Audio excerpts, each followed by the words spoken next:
Bueno, un placer estar acá.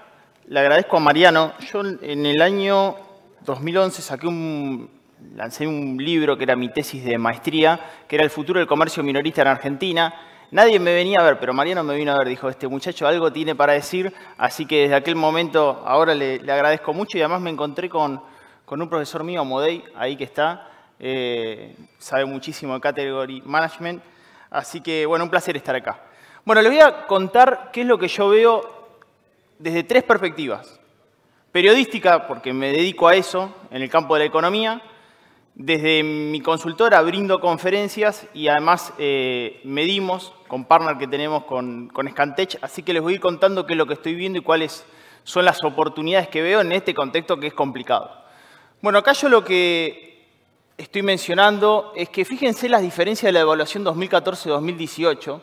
En el 2014 la demanda agregada se daba con caída de la inversión, pero consumo sostenido vía emisión. O sea, vía emisión monetaria. Y esto se da generalmente en años eleccionarios, que en este caso el gobierno no tiene esa posibilidad porque justamente lo que tiene congelada es la base de emisión monetaria y vos tenés una situación donde la demanda agregada en este escenario 2018 y 2019 tenés caída del gasto público, lo cual deprime la demanda agregada, o sea, cae inversión y cae el consumo porque no tenés posibilidad de revertirlo, y a su vez tenés una alta tasa de interés.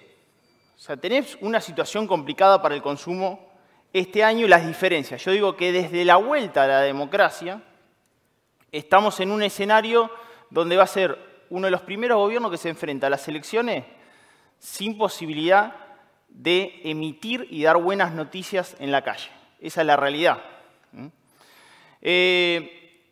Por eso cuando digo la salida de la recesión, ¿cómo la veo? Bueno, la veo mucha más lenta que 2008, 2009, 2014 y 2016.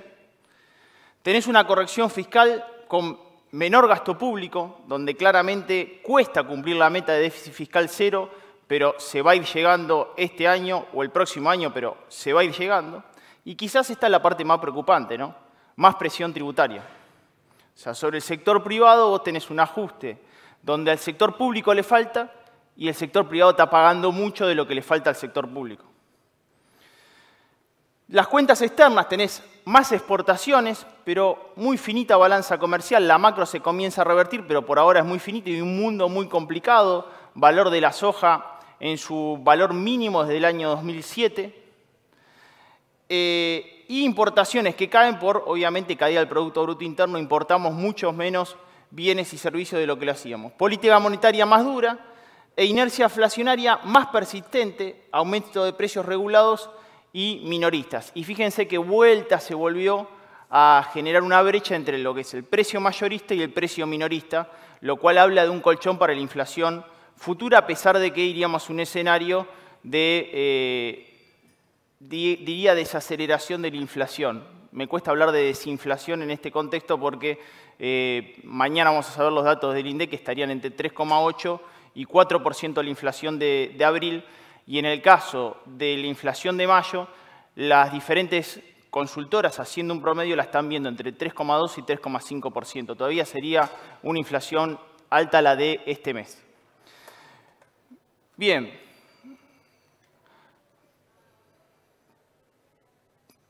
Algo toqué mal, me parece. Ahí estamos. Bueno, hicimos una encuesta con Gustavo Córdoba y Asociados y le preguntamos a la gente sobre esta cuestión. ¿Cada cuánto tiempo planea realizar sus compras? Fíjense los resultados. Todos los días, 29,3%, mucha reposición. Y una vez por semana, 29,1%. Es decir, que tenés un canal de cercanía, pero claramente hay un medio donde hay un estoqueo, una reposición un poco más completa los fines de semana a través de las grandes ofertas, promociones y descuentos de las grandes cadenas. Es como que hay un mix en la calle muy interesante para aprovechar oportunidades. Lo mío consistía en esto, en ver este tipo de detalles. ¿Con qué frecuencia usa tarjeta de crédito para compras diarias durante el mes? Esto fue una encuesta a todo el país, acá tienen del segregados, pero fíjense, una vez a la semana, 14,4%, una vez al mes, 24,3%, pero quizás lo interesante es que nunca el 41,9%. Hoy, por ejemplo, estamos hablando del hot sale. Ayer en mi columna con Jonathan Viale mostraba lo que es el costo financiero total de una compra dentro del programa Hora 12 y fuera del programa Hora 12. Dentro del programa Hora 12 tenés hasta el 60,49% de costo financiero total. Fuera del programa hasta el 149%. ¿No? Claramente esa tasa está perjudicando, obviamente, oxigenar el bolsillo del consumidor vía financiamiento. El uso principal de tarjeta de crédito para compras diarias, 20,6%. O sea que incluso en un contexto donde cae el uso del plástico, encima los que lo usan mucho para la reposición. Esto claramente es un dato del mercado que obviamente el poder adquisitivo recurre incluso con contexto de alta tasa al uso de la tarjeta de crédito en el actual contexto. Esto lo hicimos con Scantech y fíjense lo que intentamos ver.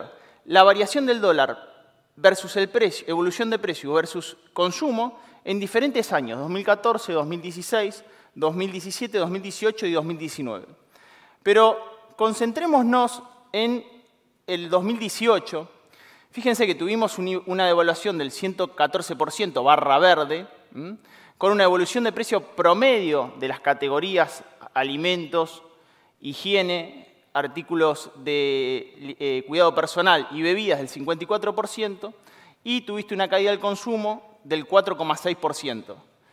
Claramente el rebote lo ves en el 2019, de esto que pasó en el 2018, donde la realidad que en el primer trimestre del año pasado las cosas no venían tan mal. Ni la economía estaba en caída, al contrario, estaba en crecimiento, ni el consumo presentaba una situación tan delicada. Bueno, hoy estás viendo un escenario donde aquel rebote, estás viendo que por arrastre estadístico, primer trimestre tampoco fue bueno para el consumo, tenemos caída del 10,8%, si veis CAME, que mide bienes durables, la caída es del 13,4% en el mes de abril y del 10% en el acumulado del año.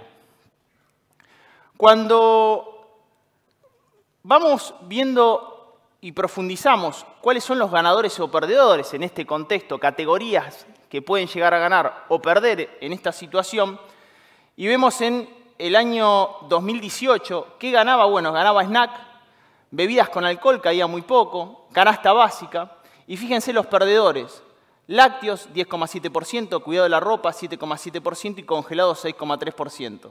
Vamos al 2019, esto es a marzo, también lo hicimos con Scantech. Canasta básica es la única que recupera 0,6% y ahí comienza a haber nuevamente oportunidades. Después vamos a ver un detalle.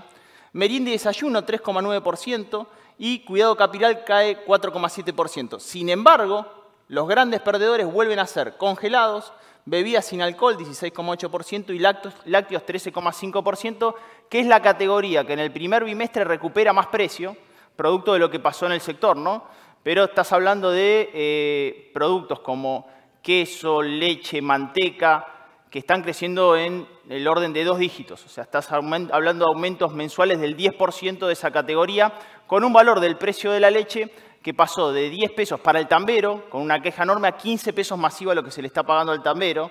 Y obviamente eso va a repercutir en los próximos meses y va a generar un movimiento en esta categoría. Traje esto, dije, bueno, agarro una categoría y si es el caso de la harina, fíjense lo que pasó.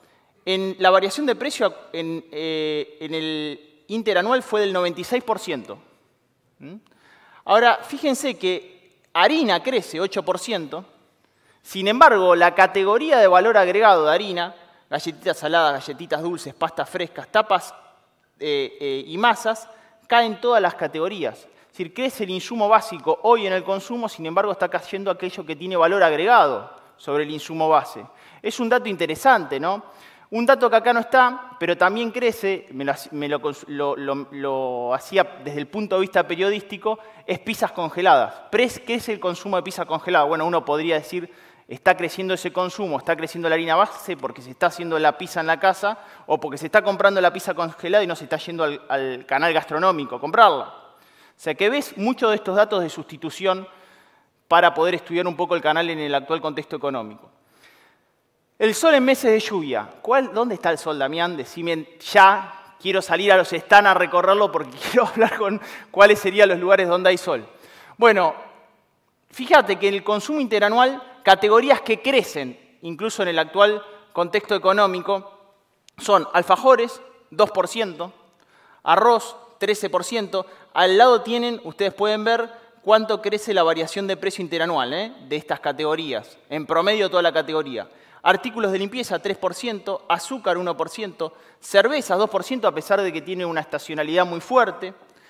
Esponjas, 7%, frutas y verduras, 47%, granos, 4%, bueno, harina de vuelta, 8%, harina maíz, 11%, golosinas, categoría de golosinas, que compone la categoría de snack, papel higiénico, 4%, acá está pizzas, lo que yo les decía, en el acumulado del año tenés un 18% de lo que es pizzas congeladas, salchichas, 4% en el acumulado y 1% en el interanual, salsa de tomate, 8% y 3%. Pude mostrar algo bueno, no se quejen. Es un dato elocuente de lo que está pasando un poco en el canal. Y si lo viésemos por segmento, Damián, ¿cómo estamos por segmento? Bueno, acá lo que hicimos es, digamos, categorías de marcas de mayoristas, marcas baratas, medias y primeras marcas.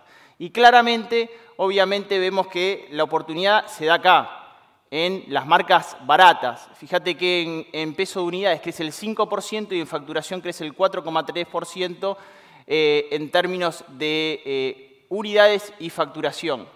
La realidad que va ganando participación estas marcas, las marcas base económicas, en la búsqueda del consumidor de optimizar el ticket promedio de gasto. Digo, me parece que este escenario se puede llegar a revertir la situación del consumo en nuestro país si se dan, siempre digo, tres situaciones. ¿Cómo va a ser la recuperación del poder adquisitivo? ¿Hacia qué paritarias vamos? ¿Cómo va a ser el escenario de inflación? Si realmente vamos a poder llegar a ese famoso 2 puntos en el mes de junio-julio. ¿Y qué va a pasar con la tasa de interés? Porque fíjense que pongo mucho hincapié en qué pasa con la tasa de interés, porque si no viene por recuperación de poder adquisitivo y el poder adquisitivo vuelve a ser licuado por la inflación, claramente el plástico es una herramienta que hoy se está usando, pero tiene un límite. Tiene un límite porque tanto para el sistema de la producción, para financiar capital de trabajo, tanto para el bolsillo de un argentino de a pie, para financiar consumo, ese costo financiero total en algún momento genera una estrangulación de la cadena de pagos, incluso del sector hogareño. Porque claramente una tasa o un costo financiero total del 60% con una paritaria del 40%, ¿cuánto puede llegar a ser sostenible ese 20% de diferencial de margen respecto del ingreso disponible de un hogar para poder seguir pagando la tarjeta, ¿no? Para cerrar, traje estas dos frases. Una es un autor que recomiendo en este momento más que nunca, Nassim Taleb, por ahí lo conoces, El Cisne Negro. Recomiendo mucho este libro, me parece un libro para el momento. Dice, la economía es una disciplina narrativa, las explicaciones son fáciles de proporcionar a posteriori. Claramente nos pasó a todos, que estamos narrando la economía de lo que va a pasar y la realidad que cada vez nos cuesta más, porque las variables no son constantes. Escuchaba ayer un audio, por ahí circuló, de Salvador Di Stéfano, donde el periodista decía la economía es una ciencia exacta, de ninguna manera, es una ciencia social y cada vez cuesta más tener variables constantes para poder analizarla. Este libro es espectacular, recomiendo El Cisne Negro de Nassim Taleb para el actual contexto y esta la traje yo. Digo, cuando la economía se desacelera, el espíritu empresarial se aviva como una estufa de leña, bien provista en una fría noche de invierno. Traje un poquito de leña a la caldera como para hacerle ver la luz en el horizonte en el actual contexto. Gracias.